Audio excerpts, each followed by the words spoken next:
The ancient Stoics believed in the power of discretion and the wisdom of silence. They understood that not everything we think or experience should be shared with the world. In the words of the Stoic philosopher Epictetus, there is only one way to happiness, and that is to cease worrying about things which are beyond the power of our will. With this wisdom in mind, let's explore the 7 things that Stoicism teaches us to keep to ourselves in the pursuit of wisdom and inner strength. 1. Don't speak ill of yourself. One of the fundamental principles of Stoicism, a philosophy that emphasizes inner strength and resilience, is the prohibition against speaking negatively about oneself. This means that you should never engage in self-deprecating talk, even in the privacy of your own thoughts. As Marcus Aurelius, a prominent Stoic philosopher and Roman emperor, wisely advised, don't be overheard complaining, not even to yourself. The reason behind this Stoic guideline is to protect your self-confidence and mental well-being. When you constantly indulge in thoughts like, I'm terrible at this, or I'll never improve, you're essentially chipping away at your self-esteem. These negative self-assessments can have a debilitating effect on your motivation and hinder your personal growth. To follow this Stoic wisdom, it's crucial to be mindful of your inner dialogue. Instead of putting yourself down, strive to remind yourself of your potential and capabilities. Tell yourself, I am capable of achieving this, and if not immediately, I will get there, eventually. By adopting this positive and growth-oriented mindset, you'll bolster your self-confidence and resilience, aligning with the core tenets of Stoicism. 2. Don't boast about self-improvement. Epictetus, a prominent Stoic philosopher, offers valuable counsel on the subject of self-improvement.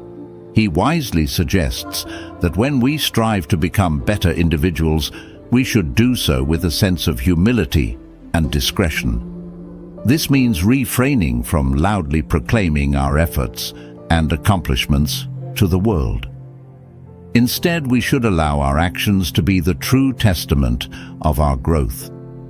In essence, Epictetus emphasizes that self-improvement should be a personal journey, one that we undertake for our own benefit and not for the applause or recognition of others. When we constantly boast about our progress, we risk diluting the sincerity of our intentions.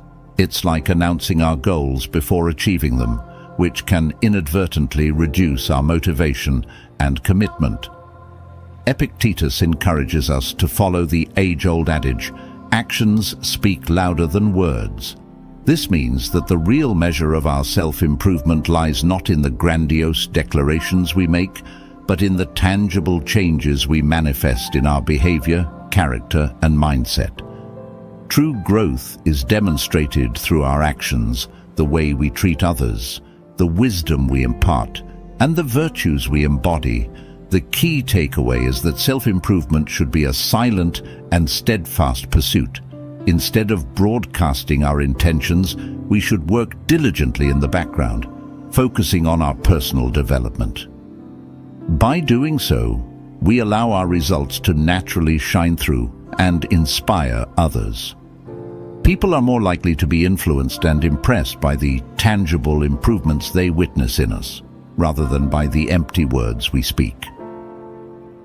According to Epictetus, the path to self-improvement is a journey best taken with humility and modesty.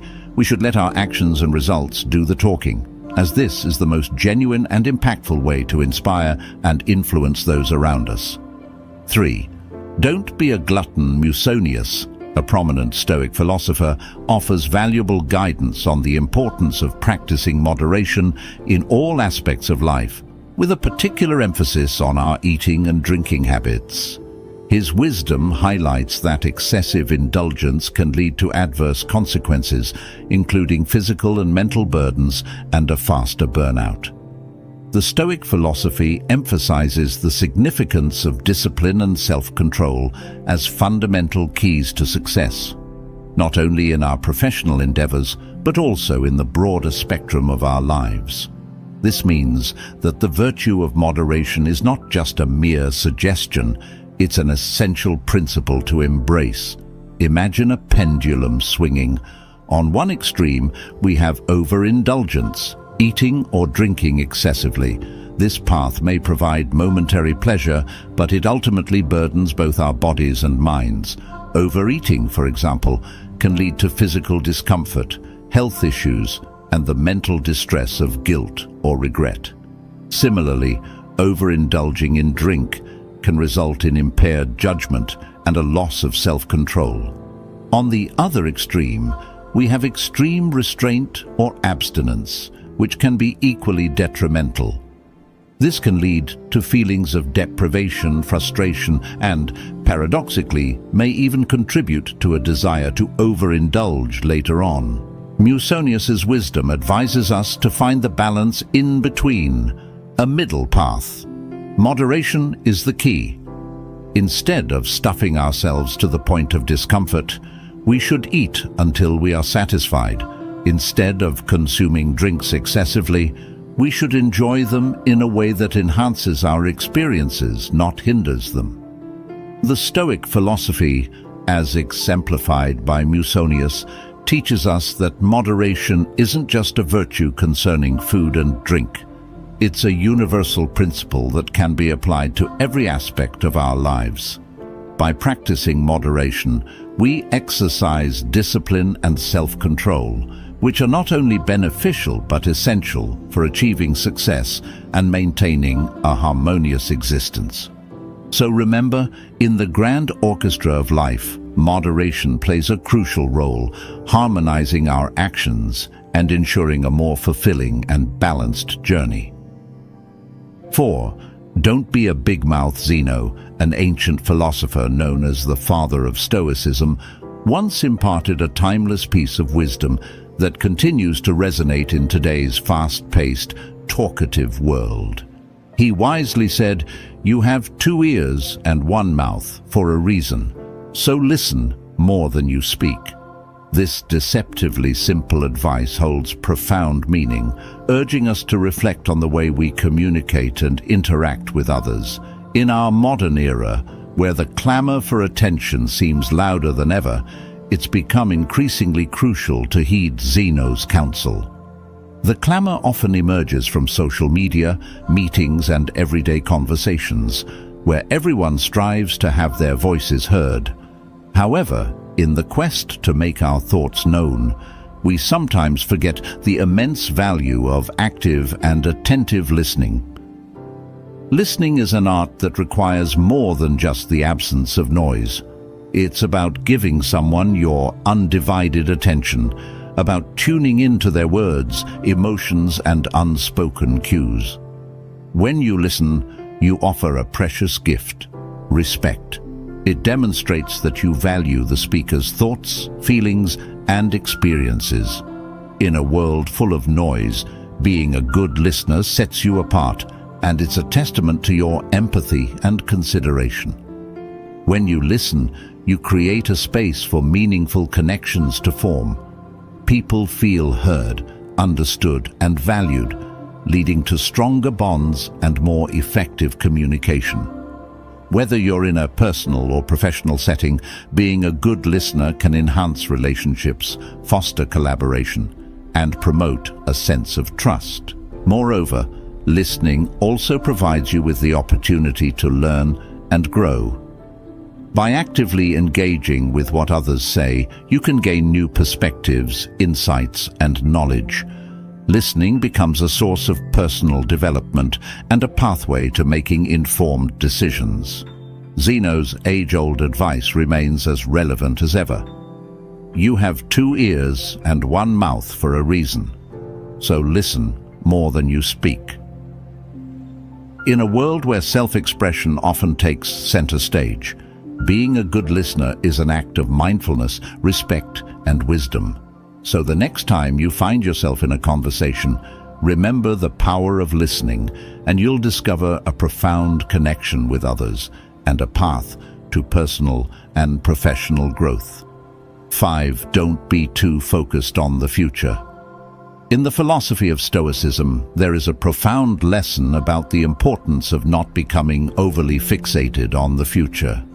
The great Stoic thinkers, like Epictetus, remind us that there are certain aspects of life we simply cannot control.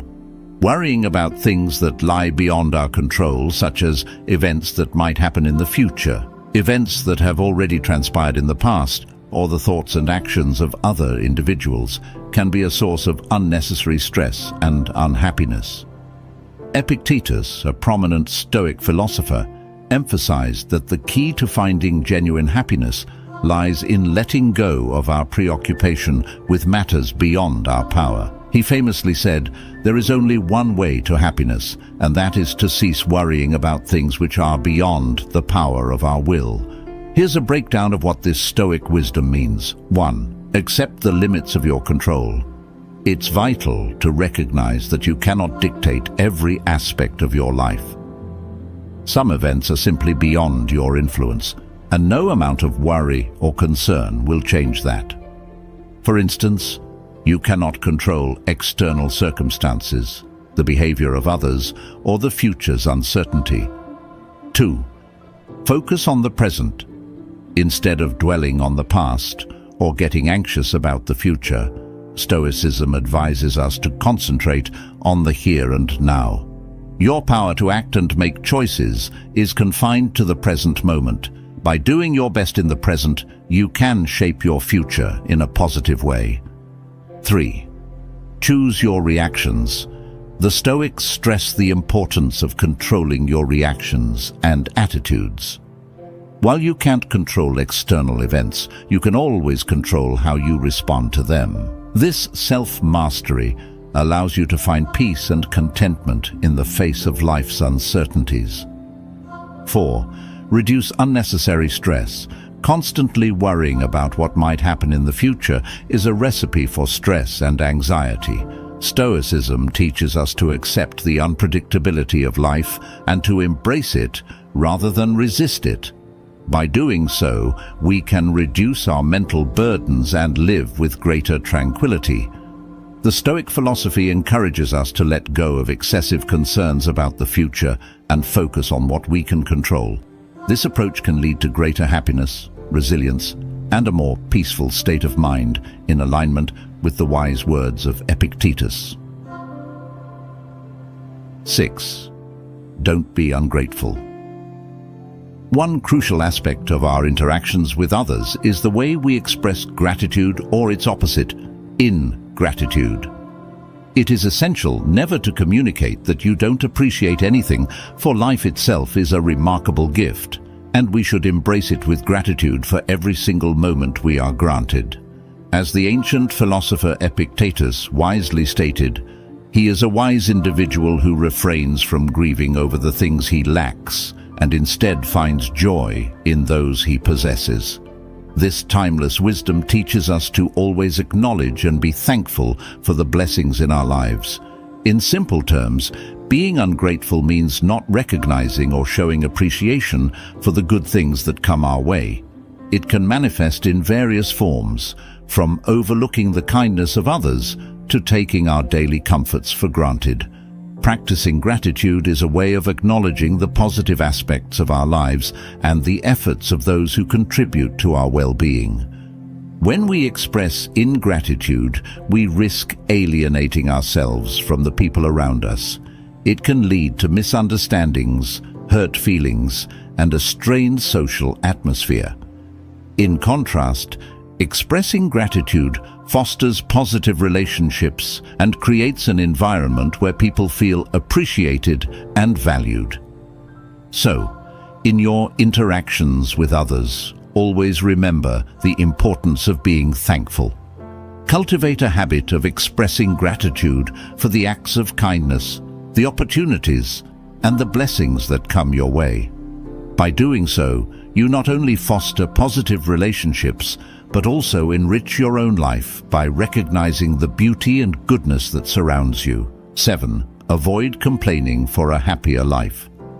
Complaining is a habit that many of us develop without even realizing it. We often use it as a way to vent our frustrations or seek sympathy from others, but in reality, complaining rarely helps improve a situation. Instead, it tends to bring negativity into our lives and the lives of those around us. As the philosopher Marcus Aurelius wisely stated, very little is needed to make a happy life. It is all within yourself, in your way of thinking. In other words, our happiness largely depends on our mindset and how we choose to perceive and respond to the world around us. Why complaining doesn't help? Complaining often becomes a repetitive, unproductive cycle. When we complain about something, it doesn't usually result in a solution or positive change. Instead, it can create a sense of victimhood and helplessness. It reinforces the idea that we have no control over our circumstances, which can lead to increased stress and frustration. Moreover, constant complaining can strain our relationships. It can be emotionally draining for those around us, and over time, people may become less inclined to offer their support or companionship. Negative energy is contagious, and complaining tends to spread it. The power of positivity. On the flip side, choosing not to complain and focusing on the positives can have transformative effects on our lives. Here's how. 1. Improved mental health. When you stop complaining, you free your mind from dwelling on problems and instead focus on solutions. This can lead to reduced stress, increased emotional resilience, and improved overall mental well-being. 2. Enhanced relationships. People are naturally drawn to those who exude positivity. By choosing not to complain, you can strengthen your social connections and build more meaningful relationships. 3. Increased productivity. Complaining often serves as a distraction from taking action. When you shift your mindset toward finding solutions and taking proactive steps, you become more productive and efficient in your endeavors. 4. Gratitude. Not complaining encourages you to be more grateful for what you have. Recognizing and appreciating the positives in your life, no matter how small, can bring a sense of contentment and happiness. Tips for reducing complaints. 1. Practice mindfulness. Become aware of your thoughts and feelings. Mindfulness can help you catch yourself when you're about to complain and redirect your focus. 2. Seek solutions. When faced with a problem or challenge, shift your thinking toward finding solutions and taking action rather than dwelling on the issue. 3. Express gratitude. Make it a habit to express gratitude for the good things in your life. This can help shift your perspective toward the positive aspects of your existence. Complaining is a counterproductive and often destructive habit. By embracing a more positive and solution-oriented mindset, you can cultivate a happier and more fulfilling life. Remember, as Marcus Aurelius wisely observed, the key to happiness lies within ourselves and the way we think. Embracing Stoic principles can be a powerful means to attain strength, wisdom, and inner peace in our lives. One key aspect of this philosophy is the practice of selective silence, which involves carefully considering when to speak and when to remain silent. This discretion in communication can greatly enhance our personal growth and our connections with others. The Stoic philosophy reminds us that not everything we think or feel needs to be expressed. Just as some treasures are best kept close to our chests, certain thoughts and emotions are better kept within, allowing for deeper introspection and self-improvement. This internal reflection can be invaluable on our journey toward a more profound understanding of ourselves and the world around us. The Stoics understood that silence can serve as a valuable teacher. It enables us to listen more attentively to our inner thoughts, to observe the world around us with greater clarity, and to gain insights that might otherwise be drowned out by the noise of constant chatter. In essence, by practicing selective silence, we can learn to navigate life with more intention and wisdom, ultimately leading to a deeper and more meaningful existence.